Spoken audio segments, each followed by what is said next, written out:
कि यहाँ मंच पर भी महिलाओं की संख्या है और ऑडियंस में भी महिलाओं की संख्या ज्यादा है। ये बहुजन मूवमेंट के लिए सुखद है और अम्बेडकर राइट मूवमेंट की ये नींव, ये कमर, रीढ़ को मजबूत करने वाली वो कड़ी है जो पूरे समाज को, परिवार को, राष्ट्र को अम्बेडकर राइट और बोधमय बनाने में इस देश में बड़ा सहयोग निभा सकती है। तो आप सब लोग एक बार अपने अपने लिए जोरदार तालियां बजाइए।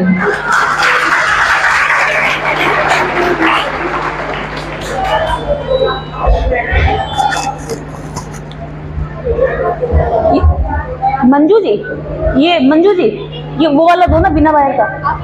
हाँ, ये वाला सिर्फ डिस्टर्ब होता है, दोनों उलझ जाएंगे।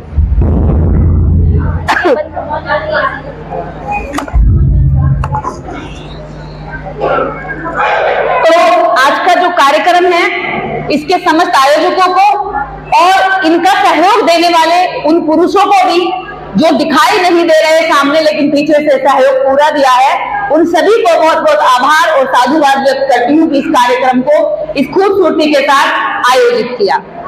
इसके बाद मैं सभी लोगों से एक जरूरी बात यह जानना चाहूंगी कि कितने लोग ऐसे हैं जो यहाँ पर बैठे हैं और बाबा साहेब की 22 प्रतिज्ञाओं के बारे में जानते हैं। हाथ खड़ा कर लें। कुछ लोगों ने तुरंत कर लिया, वो तो जानते हैं इसलिए उन्होंने किया है। तो खड़ा रखें, पता चल जाएगा कि कितने लोग हैं। थोड़ा कम से कम पता तो चले। जिनको नहीं पता उन्हें बताना पड़ेगा ना। बहुत कम संख्या है जिनको नहीं पता। और गाजियाबाद का जो ये एरिया है इंद्रगढ़ी, ये बहुत फेमस है। जब मैं यहाँ आ रही थी तो एक साथी ने मुझे बोला कि इंद्रगढ़ी तो बहुत जागरूक है। इंद्रगढ़ी के लोग जागरूक हैं और अम्बेडकर राइट मूवमेंट के बारे में जानते हैं, लेकिन अभी महिलाओं की संख्या ज्यादा है। तो शायद अब हम ये कह सकते हैं कि इंद्रगढ़ी के पुरुष जागरूक है और महिलाएं अभी जागरूक होने की सड़क पर चलना शुरू हुई है, क्योंकि महिलाओं को अभी नहीं पता है।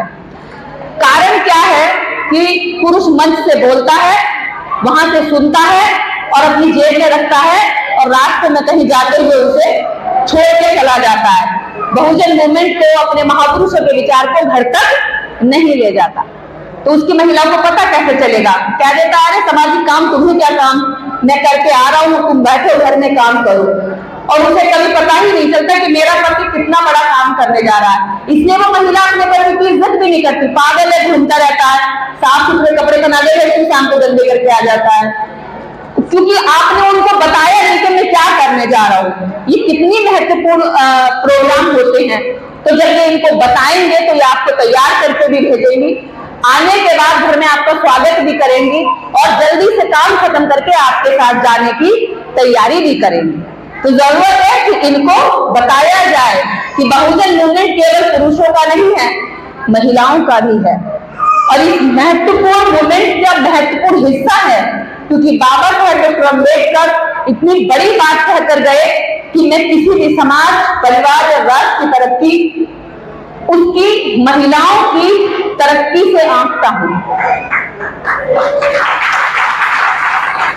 तो अभी पता चल रहा है कि हमारा समाज मजबूत हो रहा है, क्योंकि मंच पे महिलाएं हैं, वक्ता में महिलाएं हैं। इससे पानी देना।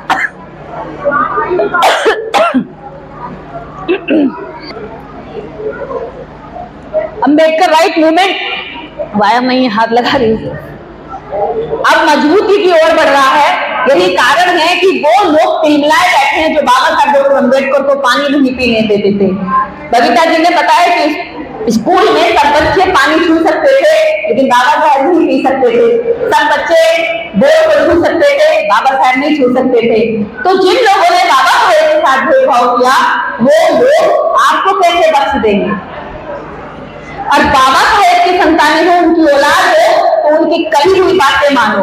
केवल तस्वीर चिपकाने से अम्बेडकरवादी नहीं हो जाते, केवल जयभीम बोलने घर से अम्बेडकरवादी नहीं हो जाते।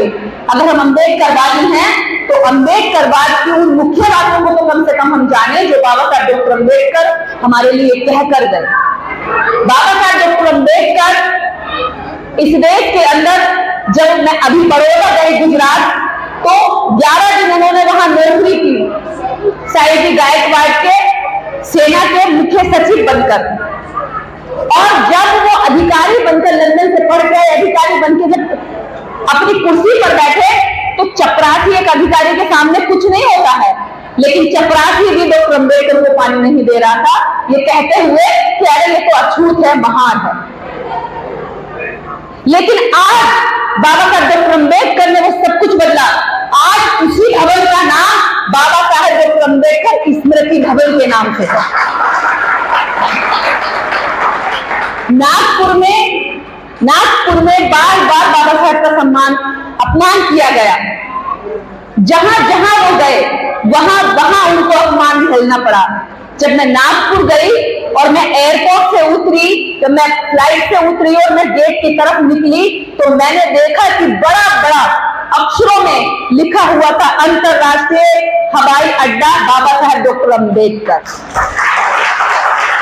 जिस व्यक्ति को बैलगाड़ी पे नहीं बैठने दिया गया था, बैलगाड़ी पे जब बैठा तो बैलगाड़ी के मालिक ने कहा कि अछूत मेरी गाड़ी से तुम नीचे उतर जाओ, कोई मेरी गाड़ी पे नहीं बैठेगा अगर मैंने अछूत को बिठाकर गाड़ी पे सवारी करा दी तो।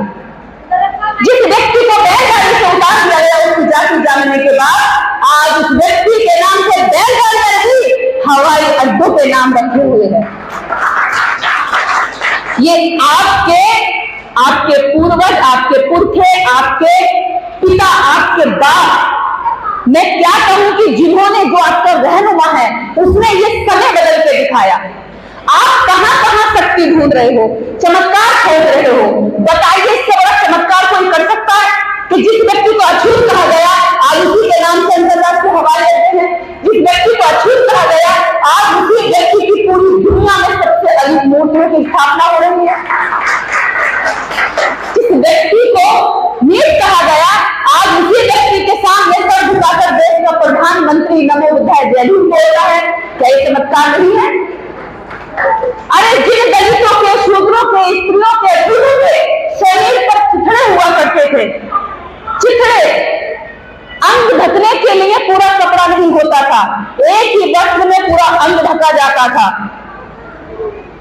या ऊपर ढक लो या नीचे ढक लो, जिनके पेट में अच्छे निवाले नहीं जाते थे, जिनके चेहरों पर चमक नहीं हुआ करती थी, जिनकी महिलाओं के सम्मान की कोई कदर नहीं हुआ करती थी, जिनके पुरुषों के आत्म सम्मान को लाठियों से, अपमानों से, गालियों से हर दिन कुचला जाता था, आज वो सम्मान से ऐसे ऐसे सोफों पर सुशोभित है और इन मंचों पे लोग इस तरह चमत्कार और आपको क्या चाहिए बताइए? और किसके चमत्कार के इंतजार में है? जो महिला गूंगी हुआ करती थी, पैर की जूती हुआ करती थी, पहनी और अगर नहीं मन करा तो उतार के फेंक दी। ये कहावत औरतों के लिए थी। ढोल बमार पशु शूद्र नारी से प्रताड़ना के अधिकारी, जैसे ढोल को पीटते हुए औरत को भी लगातार पिटाई करते रहना चाहिए। ये कहावतें और ये चरित्र इस देश के सामाजिक व्यवस्था में रहा, लेकिन बाबा साहब डॉक्टर अम्बेडकर ने कहा कि औरत पैर की जूती नहीं है, औरत सर का ताज है, इंसान है, उसको बराबर का दर्जा दिया जाएगा और संविधान में देकर गए। क्या चमत्कार चाहिए और आपको? इतने बड़े चमत्कार जो पैर की जूती थी वो सर का ताज बना दी, वो बराबरी में चलने लायक बना दी। इस मंच से बोल सकती है, इस देश की मुख्यमंत्री, इस देश की प्रधानमंत्री बनी, आजाद भारत में तो इंदिरा गांधी प्रधानमंत्री बनी, संविधान का तभी तो बहन कुमारी मायावती 4 बार मुख्यमंत्री बनी। आज IAS, PCS, डॉक्टर, इंजीनियर, वकील, वक्ता, हीरोइन, हर क्षेत्र में महिला जा सकती है। अगर वो नहीं जाना चाहती है तो वो उसकी कमजोरी है, लेकिन हर क्षेत्र महिला के लिए एकदम से खुला हुआ है। ये रास्ते किसने खोले आपके लिए? बाबा साहब डॉक्टर अम्बेडकर ने। जो महिला, मैं फिर वही बात कहूंगी, पैर की जूती थी, आज अगर पति का मन करता था तो जितनी उसकी क्षमता होती थी इतनी शादियां कर सकता था। आज आपका पति किसी महिला को देखेगा तो क्या कहती हो? आंखें निकाल लोगी उसकी, क्या काम पकड़ के आंखें निकाल लोगी? और तो और खुद भी करेगा। क्यों करेगा पता है? ये नहीं कि आप ताकतवर हो, आपने बहुत दुर्गा का व्रत किया है, हनुमान चालीसा करा है, काली कपाली की जो है बहुत सारी आरतियां आपको आती हैं, बहुत मंदिरों में आप माथा टेकती हैं, इसलिए आपका पति आपसे डरता है, या समाज या कोई आपसे डरता है? इसलिए नहीं मेरी बहनों। पता है क्यों? क्योंकि उसे ये पता है अगर मैंने इसके रहते किसी अन्य महिला के साथ विवाह कर लिया तो कानूनी तौर पर ये मुझे जेल पहुंचा दे। बाबा साहेब डॉक्टर अम्बेडकर तुम्हें ये ताकत देकर गए। इस देश के अंदर जब पुरुषों से वोट मांगा जाता है तो महिलाओं के आगे भी नेता हाथ जोड़ते हैं। देखा है नेताओं को हाथ जोड़ते हैं और झुक झुक के जोड़ते हैं। बहन जी रिश्तेदार हूं आपका, मैं वहां का हूं, उधर रिश्तेदारी निकाल लेते हैं, जोड़ते हैं ना। आप कोई ताकतवर है इसलिए, बहुत पूजा पाठ करती है इसलिए, है काली कपड़े वाली की आपने तस्वीर लगा रखी है इसलिए क्या, या बहुत गंगा नहाई हो, बहुत पवित्र हो इसलिए? किस वजह से? वोट। आपके पास वोट की पावर है और इस वोट की पावर को किसी 33 करोड़ देवी देवता ने नहीं दिया। किसने दिया? एक अकेले अम्बेडकर ने दिया। जिस कमजोर औरत के सामने एक तिनका नहीं मिलता था, घर का बच्चा, घर का पुरुष नहीं देखता था, आज उस महिला के सामने बड़ा बड़ा नेता, पैसा वाला, धन्ना सेठ हाथ जोड़ के खड़ा हो जाता है। किसने किया चमत्कार? डॉक्टर अम्बेडकर ने। लेकिन तुम भागते किसके पीछे हो? बताओ किसके पीछे भागते हो? सुबह नहा होकर जाएंगी, जा रही हूं मैं तो लोटा चढ़ाने, बाल खोल के वहां बाबा साहब की तस्वीरों के बारे में नहीं पता, अपने बच्चों को कुछ नहीं बता सकती। कृष्ण की लगा रखी है तो मम्मी ये कौन है कि बेटा कृष्ण जी हाथ में जाओ तो कपड़े चुरा के भाग जाता था, तो बच्चा दिमाग में सोचेगा मैं ही भाग जाऊंगा। रेपिस्ट तो पैदा हो गई समाज में। बेटा ये मम्मी किसकी तस्वीर है? कि बेटा ये भोले बाबा की तस्वीर है, उनका व्रत कर रही हूँ। कि ये क्या करें कि ये नशा करते हैं, भांग पीते हैं, हमने बच्चे का सर काट दिया था, उसकी कहानी है ना। तो बच्चा कह रहा है किसी का सर काटना, मर्डर करना अपराध नहीं है। इसका मतलब तुम समाज में कैसे बच्चे पैदा कर रहे हो? अपराधी, बलात्कारी। अगर तुम्हें अच्छा समाज बनाना है तो अपने बच्चों को डॉक्टर अम्बेडकर पढ़ाना होगा, बुद्ध के बारे में बताना होगा, तभी ये समाज अच्छा बन सकता है। हम सरकारों को कहते हैं कि सरकार रेप नहीं रोक रही, हमें यह बताइए कि आप कितनी कोशिश करेंगे रेप रोकने की? आप अपने घर की बेटी की इज्जत करना सिखाती है अपने बेटी को, तो बाहर की बेटियों की इज्जत करना क्यों नहीं सिखाती? जब आपकी बेटी बताए किसी लड़के के बारे में, मम्मी मैं किसी लड़के के साथ रात गुजार के आई हूं, तो 2 सपाट पड़ेंगे उनके गाल पे। लेकिन जब लड़का ये बात कहता है तो माँ उसका सीना सहलाती है, वाह बेटा। अच्छा किसकी ये लड़की, कहाँ की है, लंबी है, चौड़ी है? बेटा जब बताता है किसी लड़की के बारे में तो खुश होती है, उसको टाइट नहीं करती। लड़का रात को लेट आएगा तो कोई दिक्कत नहीं है, लड़की आती है तो दिक्कत है। अगर लड़के को भी ऐसे ही टाइट रखोगी, मेरी नजर रखोगी, तो इस देश के अंदर, इस समाज के अंदर जो वैमनस्यता फैली हुई है ये नहीं होगी। आप भी सुरक्षित होंगे, आपकी बच्चियां भी सुरक्षित होंगी। बाबा साहेब डॉक्टर अम्बेडकर ऐसा कोई काम नहीं जो उन्होंने ना सोचा हो और जो उन्होंने ना किया हो। आज हम खुद के कर्मों से दुखी हैं क्योंकि हम अपने पिता की कही बात को नहीं मान रहे, मानते हैं क्योंकि हम अपने पूर्वजों की बात नहीं मान रहे, हम दूसरों के कहने में आते हैं। वो कहेंगे भाई हलवा पूरी खीर खिलाओ, तो आप कल को ऐसे भी महान लोग हैं कि बाबा साहब के नाम का भी श्राद्ध करने शुरू कर देंगे कि बाबा साहब की भी आत्मा को शांति पहुंचाएंगे। आसमान में कुछ नहीं है। बाबा साहब डॉक्टर अम्बेडकर अगर आप उनको मानते हो तो अपने घर का कोई भी संस्कार किसी चुटियाधारी से मत कराओ। अपने बच्चों के ब्याह, शादी, जन्मदिन संस्कार, घर का कोई भी शुभ संस्कार है वो भिक्षुओं से कराओ, ना कि उन पंडित पुजारियों से जिनकी खा खा के तो निकली पड़ी है। वो आपका खाते और आपका सत्यानाश कर न जाने के लिए मंत्र बोल कर जाते हैं। कहते थे हमारे मंत्रों में हो सकती है, लेकिन जब खुद अभी तिरुपति बालाजी मंदिर के अंदर उनके लड्डुओं में गाय का मांस निकला, मछली का तेल निकला, तो किसी मंत्र से कुछ पता नहीं लगा पाए, लेकिन लगाया किसने? बुद्ध के विज्ञान ने पता लगाया कि मछली का तेल लड्डुओं में पाया गया, भगवान की तेल हो गया। तो आपको मैं बता दूं, जिन बातों को आज भी हमें बताना पड़ रहा है, ये बातें बाबा साहब डॉक्टर अम्बेडकर अपने साहित्य में, अपनी किताबों में, अपने लिटरेचर में लिख कर गए, ताकि मेरा समाज जब मैं नहीं होऊंगा तो इनको पढ़कर, इनको जानकर अपने जीवन में परिवर्तन करेगा। लेकिन हम तो जय दुर्गा काली ये आरती गा रहे, कहाँ हम बाबा साहब डॉक्टर अम्बेडकर की किताबें रखते अपने घर में? अगर हम अशिक्षित हैं, महिलाएं अनपढ़ हैं, तो वो करवा चौथ की कथा अपने बच्चे से पढ़वा देंगे, अगर पूजा कुमारी है तो कथा पढ़ रही है, लेकिन बाबा साहब डॉक्टर अम्बेडकर की किताब नहीं पढ़वा रही बच्चों से कि बेटा तू पढ़, मैं सुनूंगी और मैं समझूंगी कि इसमें क्या लिखा है।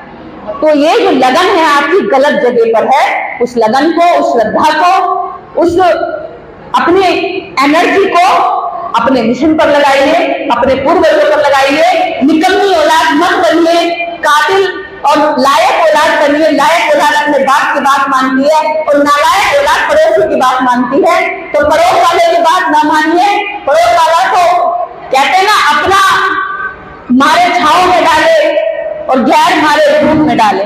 तो गैरों के पीछे भागते भागते बहुत चप्पल घिस लिए, समय गवा दिया। अब तो कम से कम परिवर्तन लाओ, अपने पुरखों की बात मानो, उनके बारे में जानो, उन्हें पढ़ो और उनके बताए रास्ते पर आप लोग चलो। बस इतना ही मेरा संदेश था कहने का। हो गया? टाइम की तो सीमा नहीं है, कर रही हूँ, चल रहे हैं। कोई आपके घर कहे ना श्राद्ध की बात कि अपने पितरों को श्राद्ध करो, तुम यहाँ से खीर खिलाओ, पूरी खिलाओ और स्वर्ग में वहां पहुंच जाएगी। तो मैं एक बात आप लोगों को बता रही हूँ, अगर ऐसा कोई आपको सलाह दे तो मेरा ही एक काम करा देना, 50 कोड़े उस पुजारी को, पंडित को, जो भी श्राद्ध करता हो, मेरे 50 कोड़े उसको भेज दियो और वो 50 कोड़े मेरे दादाजी को भेज दे, क्योंकि मेरे दादाजी मेरे पापा को इससे भी जमीन बेच रहे थे। वो बदला लेना चाहती हूँ मैं। जब खीर जा सकती है, पूरी जा सकती है, तो 50-20 कोड़े भी जा सकते हो, पुजारी बजाना कस के। ठीक है भाई, पूर्वजों को जब हम प्यार दे सकते हैं, अपना गुस्सा, अपना आक्रोश, हम तो अपनी सारी भावनाएं दे सकते हैं ना, तो पुजारी भाग जाएगा, कहेगा ऐसे कोई होता है, कहेगा पागल बना रही है, ऐसे कोई होता है। तब आप कहेंगे कि तू पागल बना रहा तो कर सकता है। अब हम हिसाब ले रहे तो पागल बना है, मतलब खीर खाएगा, हलवा खाएगा, घी खाएगा, दूध खाएगा, हमारा बच्चा ढूंढा कैसा रहेगा? अरे अपने पतियों का ध्यान रखो, उनको खिलाओ, इन पुजारियों को मोहतम मत करो। ये तुम्हारे धन दौलत और दान के पैसे से अपने बच्चों को विदेशों में पढ़ाते हो, तुम्हारे बच्चों का एडमिशन यहाँ देश के अच्छे स्कूलों में भी नहीं हो पाता। पहचान करो कि तुम्हारा पैसा कहाँ जा रहा है। अगर तुम्हें पैसे का दान करना, बच्चों को करो, ऐसे सामाजिक कार्यक्रमों में करो, ये सामाजिक कार्यक्रम करने वाले कार्यकर्ताओं की मेहनत को करो, करना है तो बहुजन मीडिया को करो, जिनकी वजह से आप और हमारी कनेक्टिविटी बनती है। सही जगह पैसा लगाओ, तब हमारे समाज की, हमारी तरक्की होगी। अगर हम सही रास्ते पे नहीं चलेंगे, अगर हमें मुरादाबाद जाना है और हम इस वाली सड़क पे निकल जाएं, दिल्ली की सड़क पे निकल जाएं, तो मुरादाबाद कभी हाथ नहीं आएगा। जाना किस तरफ पड़ेगा? उस सड़क पर, उस दिशा में जाना पड़ेगा जिधर मुरादाबाद बसता है।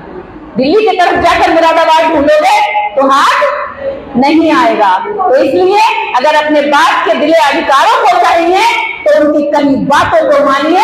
तुमसे ज्यादा ताकतवर कोई नहीं है, ये विश्वास मैं दिलाती हूँ। तुमसे बड़ा इस देश के अंदर संख्या में कोई नहीं है, विश्वास मैं दिलाती हूँ। और अगर तुम एकजुट हो गए, जागरूक हो गए, तो तुम्हें इस देश का शासक बनने से, इस देश का धर्म गुरु बनने से कोई रोक नहीं सकता। ये विश्वास भी मैं दिलाती हूँ। इन्हीं बातों के साथ इंद्रदेवी के समस्त अनुयायियों को, उन आयोजकों को, मंजू जी को, सुषमा जी को, खास और टीम के साथियों को, बबीता जी को और दीपशिखा जी को, और बहुत सारे नाम है जो याद नहीं आ रहे साथियों, समझना मैं सबका नाम ले रही हूँ, मैं सभी का नाम ले रही हूँ। कई नाम ऐसे हैं जो चेहरे समझ में आ रहे लेकिन नाम नहीं आ रहे हैं। आप एक एक का नाम अपने मन में लो, सोचना मैं आपका नाम ले रही हूँ और मैं आप सबका आभार व्यक्त कर रही हूँ। ऐसे कार्यक्रम करते रहिए, आगे बढ़िए। ये देश हमारा है, इस देश का एक एक मिट्टी के कण का हमारा हिस्सा है, लेकिन हम अपने हिस्से को तभी प्राप्त कर सकते हैं जब हमें यह पता हो कि हमारे बाप ने जमीन के कागज कहाँ रखे हैं। जब हमें यही नहीं पता होगा कि जमीन के कागज कहाँ हैं, तो हम अपना हिस्सा नहीं निकाल पाएंगे और दुश्मन उस पर मजे से महल बनाते रहेगा, हम भारतीयों की नहीं बालों को धूप में पीटते रहेंगे। तो इसलिए बाबा साहेब की बात मानो, सामाजिक लोग जब मेहनत करें तो इनका हाथ बटाओ। अगर सामाजिक आदमी के हाथ नहीं बटा सकते तो कम से कम चुगली मत करो, उसकी बुराई मत करो, उसकी टांग मत खींचो, उसका विरोध मत करो, इतना ही कर दो, ये मेहरबानी बहुत हो जाएगी। तो ऐसी बहनों को, ऐसी महिलाओं को, पूनम जी है बैठी है, जो भी समाज के लिए लिख रही है, कौन ये काम कर रही है, मैं उन लोगों की गहराइयों से साधुवाद ज्ञापित करती हूँ। आगे बढ़िए, मैं हमेशा आपके साथ हूँ। जय भीम, जय भारत, नमो।